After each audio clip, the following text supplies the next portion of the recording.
Hello students, आज जो हम पढ़ने वाले हैं वो है आप लोगों का बुक का एग्जाम्पल 4.2।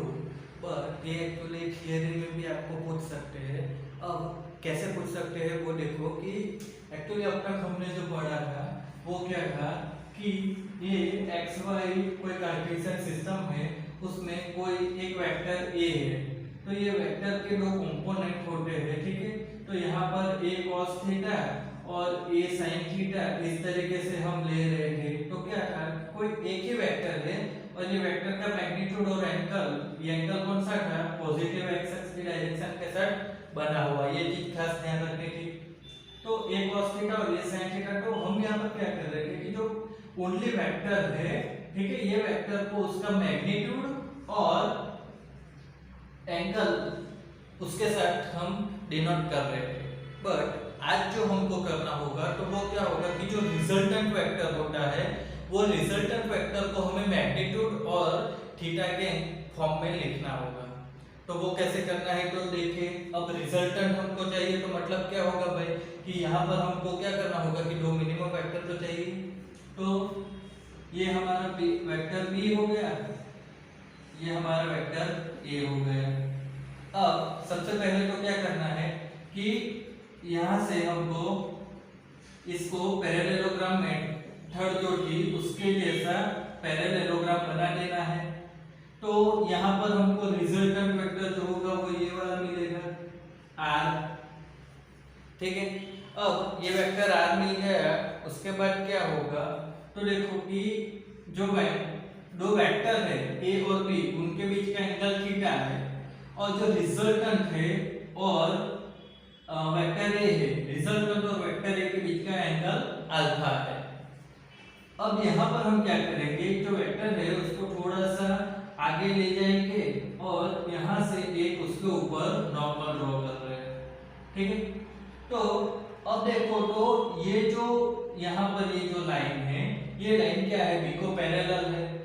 अब बी अगर एक्स एक्स के डायरेक्शन के साथ थीटा बना रहे तो ये वाला जो लाइन है वो भी क्या करेगा, यहाँ पर एंगल थीटा ही बनाएगा, बराबर। क्योंकि दोनों पैरेलल लाइन है तो जो एक लाइन के साथ बनाएंगे वही दूसरी लाइन के साथ बनाएंगे, तो ये एंगल थीटा हो गया। अब यहाँ पर कुछ नाम हम ले लेते हैं, तो ये S N P O Q इस तरीके से हम नाम दे दिया है। तो यहाँ पर देखो तो क्या क्या वैल्यू मिलेगी वो देख लो। OP जो है वो हो जाएगा A और OQ जो है वो हो जाएगा B। अब अगर हम PN की बात करें, ये PN जो है उसकी हम बात करें तो उसकी वैल्यू हम कैसे फाइंड कर सकते हैं। तो हमको यहाँ पर कोई एंगल थीटा मिला हुआ है, तो जो PM है तो वो किसके लिए आएगा कि जो बेस है उसमें आ रहा है, ये एंगल के सामने PN बेस आ रहा है। तो बेस के लिए कौन सा फंक्शन यूज करेंगे हम, cos वाला। तो हम यहाँ पर क्या मिल सकता है, cos थीटा इक्वल टू क्या मिलेगा, ये cos theta equal to hypotenuse upon base, sorry base upon hypotenuse. तो वो हो जाएगा PN अपन ये वाला, तो ये तो एक्चुअली B ही है। तो Pn इक्वल टू हमको क्या मिलेगा, B cos थीटा, ठीक है।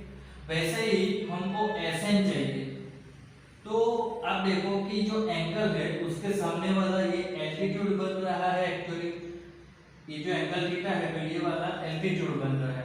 तो एल्टीट्यूड के लिए कौन सा फंक्शन लेते हैं, साइन। तो साइन थीटा इक्वल टू क्या हो जाएगा, Sn अपन B। इसी तरीके से मिले ये Sn अपन B, मतलब ये एल्टीट्यूड अपन हाइपोटेन्यूस। तो हाइपोटेन्यूस जो है वो ये वाला, तो ये एक्चुअली B को पैरेलल है तो इसकी वैल्यू भी B जितनी ही आएगी, तो ये हो गया। तो Sn की वैल्यू हमको क्या मिलेगी, B sin थीटा। तो ये हमको कुछ वैल्यू मिल जाएगी।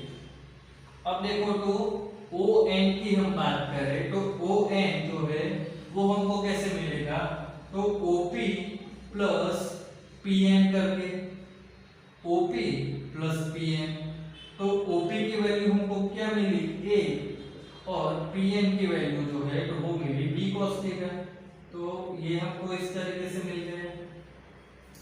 अब हम यहाँ पर क्या करेंगे, जो ट्रायंगल है, ट्रायंगल बन रहा है तो वो ले रहे हैं, कौन सा, ओ एस और एन वाला। तो यहाँ पर ये 90 एंगल बन रहा है, तो यहाँ से हमको क्या मिलेगा, O S square equal to O N square plus S N square, इस तरीके से मिलेगा। अब देखो तो होता क्या है, ओ एन जो है तो ओ एस यहाँ से यहाँ तक वो क्या हो रहा है, तो वो तो एक्चुअली रिजल्टेंट ही है। तो हम यहाँ पर क्या लिख सकते हैं कि resultant R square equal to O N है, तो ओ एन की जगह हम क्या लिखेंगे, तो वो हो जाएगा A plus B cos theta उसका whole square, plus S N की बात करें तो वो हो जाएगा B square sine square theta. तो अब देखो ये ब्रैकेट को ओवर करेंगे तो हमको क्या मिलेगा, A square plus 2ab cos theta plus B square cos square theta, और ये B square sine square theta तो एज इट इज, तो B square sine square theta. अब देखो तो यहाँ पर क्या होगा, A square plus 2ab cos theta, ये एज इट इज रहेगा, यहाँ से बी स्क्वायर कॉमन निकलेगा तो क्या बचेगा, sign square theta plus cos square theta. अब ये जो है ये आपका मैथ्स में फंक्शन आता है कि sine square plus cos square, तो वो हो जाता है 1। तो यहाँ पर हमको क्या होगा कि जो r है, ठीक है, r स्क्वायर वो हमको कैसे मिलेगा, तो a स्क्वायर प्लस हम b स्क्वायर को आगे ले आते हैं, ये तो 1 हो गया, तो b स्क्वायर को आगे ले आए प्लस 2ab cos थीटा, इस तरीके से हमको यहाँ पर मिल गया। अब यहाँ पर हमको तो r की वैल्यू चाहिए, तो ये पूरा क्या हो जाएगा, अंडर रूट में आ जाएगा, तो ये हो जाएगा under root a square plus b square plus 2ab cos theta. तो ये हमको क्या हुआ, यहाँ पर जो हमारा रिजल्टेंट था वो रिजल्टेंट अब मैग्नीट्यूड और एंगल के फॉर्म में हमको यहाँ पर मिल चुका है। तो इस तरीके से हम यहाँ पर क्या कर सकते हैं कि जो वेक्टर होते हैं उनका रिजल्टेंट को लिख सकते हैं मैग्नीट्यूड और थीटा के फॉर्म में।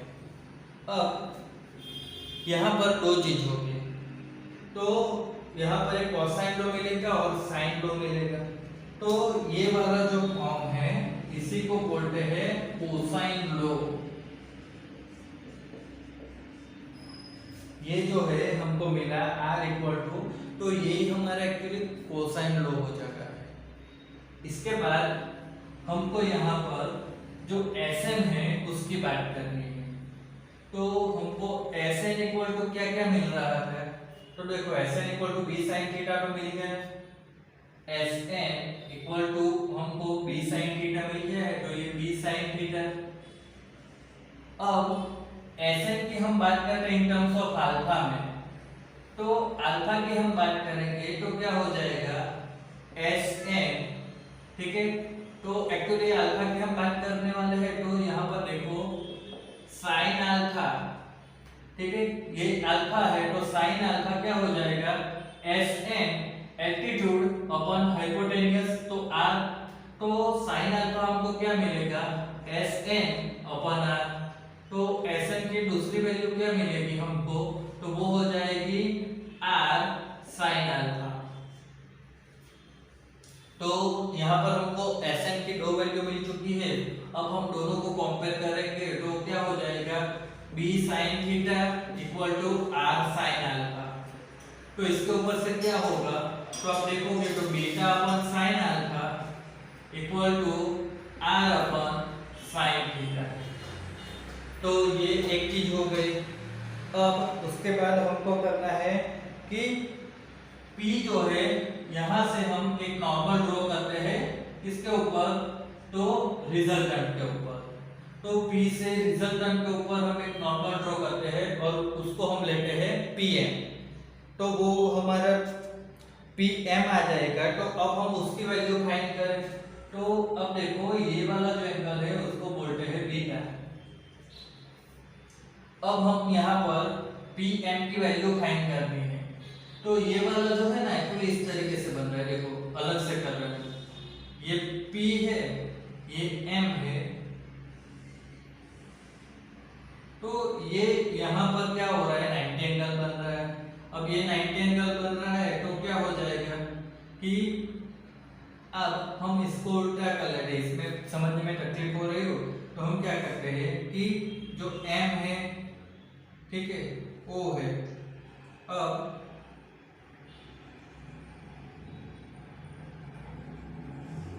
ये P हो गया इस तरीके से। तो O के पास जो एंगल है वो है अल्फा, तो ये अल्फा एंगल हो गया। अब देखो तो PM की वैल्यू हमको कैसे मिलेगी, तो ये क्या हो रहा है कि एंगल की सामने वाली बाजू आ रही है, तो ये हो जाएगा sin alpha equal to PM upon OP, hypotenuse हो जाएगा OP, ठीक है। sin अल्फा की हम बात कर रहे हैं, PM हमको PM की वैल्यू फाइंड करनी है, ठीक है। तो PM की वैल्यू फाइंड करनी है तो ये क्या हो जाएगा OP। अब देखो तो जो OP आ रहा है वो क्या हो रहा है, वो एक्चुअली ये हमको मिल रहा है A ही मिल रहा है।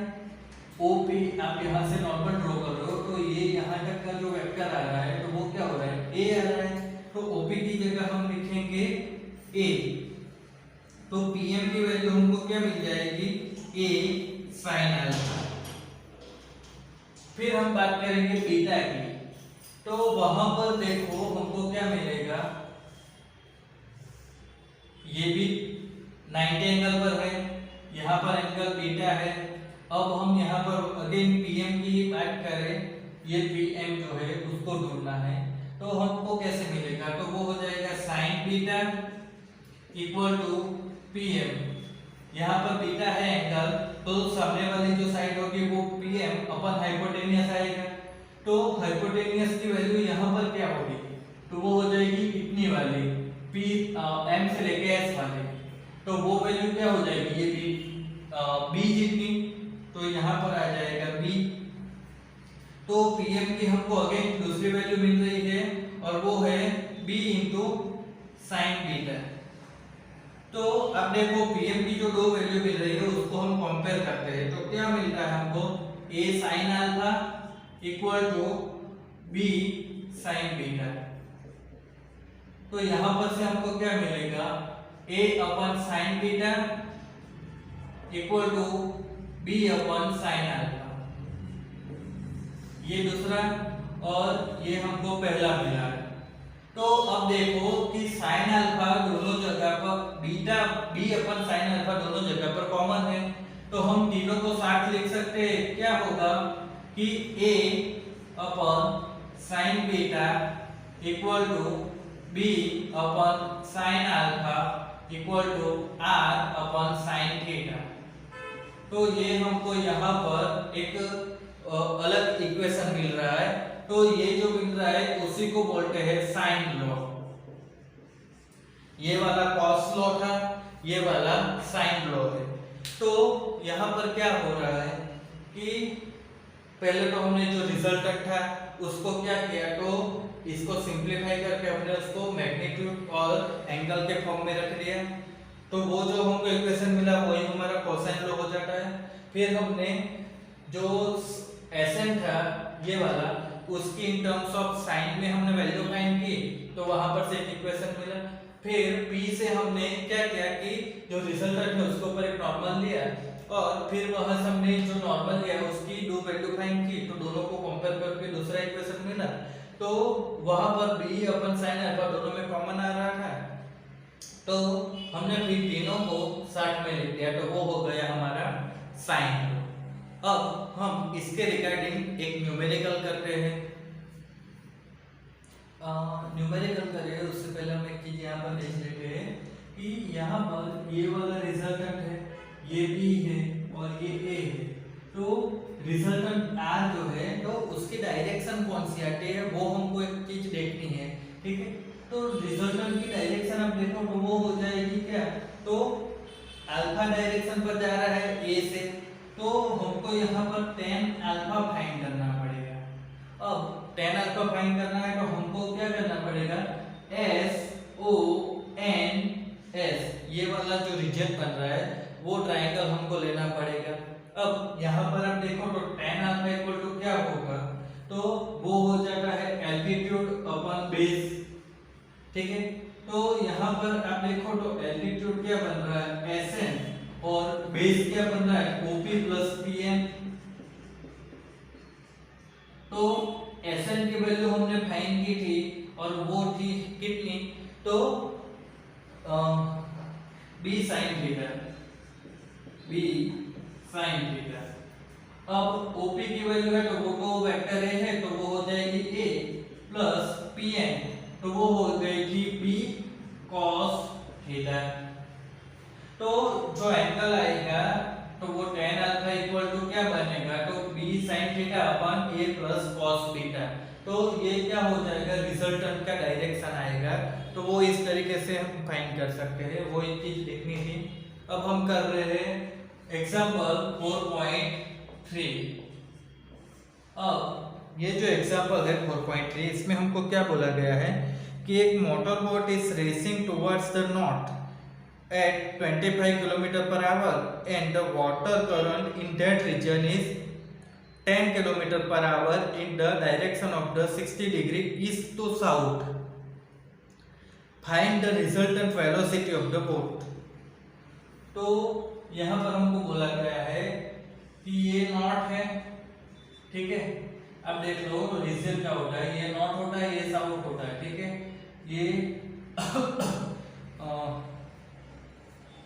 ये वाला वेस्ट होता है और ये वाला ईस्ट होता है, इस तरीके से डायरेक्शन होती है।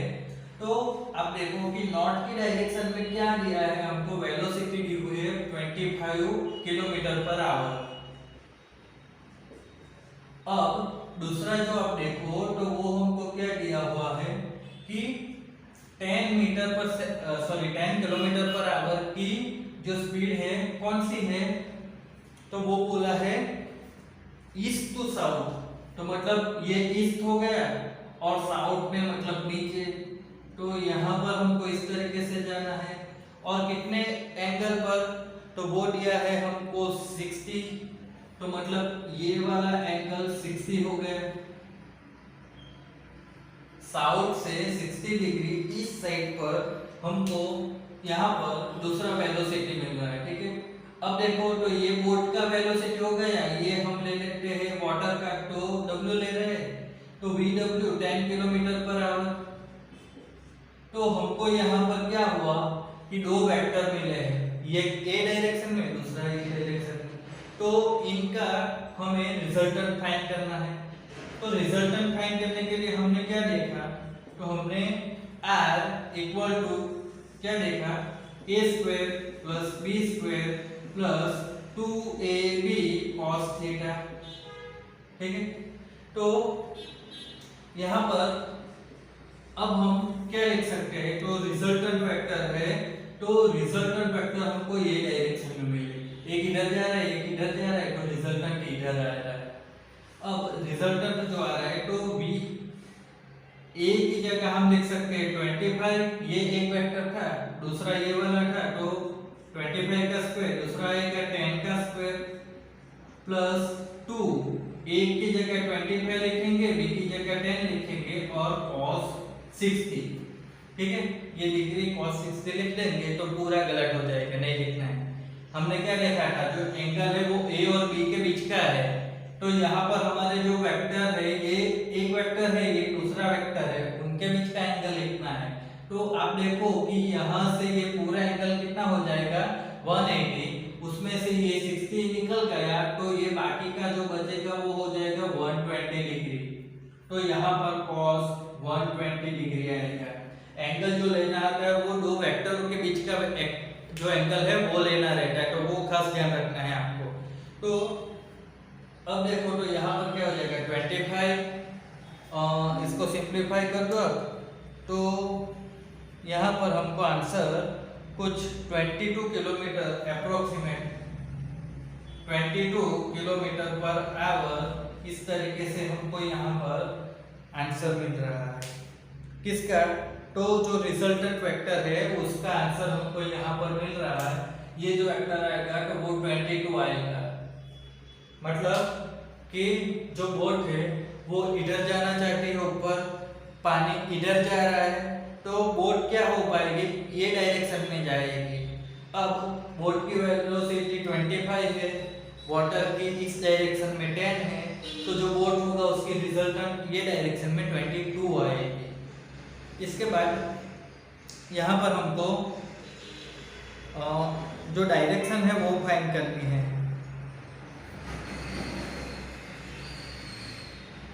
तो डायरेक्शन के लिए यहाँ पर क्या किया गया है कि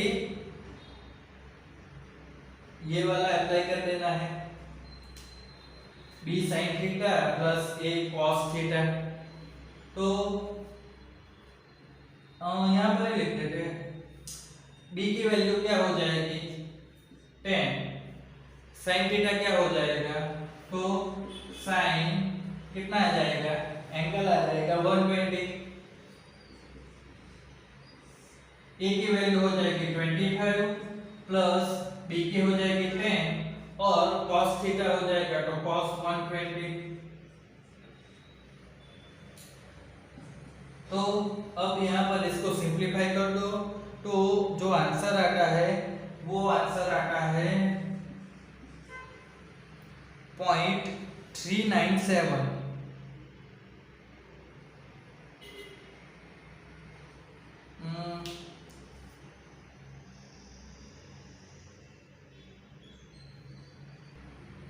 यहाँ पर ये हो जाएगा 10 sin 120 है तो उसकी कीमत हो जाएगी √3/2, नीचे है 25 प्लस ये है 10 और cos 120 है, तो इसको एक्चुअली वैल्यू हो जाएगी -1/2। इस तरीके से हो जाएगी इसकी वैल्यू। तो अब इसको हमें क्या करना होगा कि सिंप्लीफाई कर लोगे तो जो अल्फा की वैल्यू है, ठीक है, tan alpha equal to something आ जाएगा, फिर अल्फा की वैल्यू कर दोगे तो वो हमको मिल जाएगी 23.4 डिग्री। तो इस तरीके से हम यहाँ पर डायरेक्शन फाइंड कर सकते हैं। तो ये हमारा एग्जांपल 4.3 था। तो आज के लेक्चर हम यहाँ पर खत्म करते हैं। नेक्स्ट लेक्चर में हम motion in a plane vector form में देखेंगे।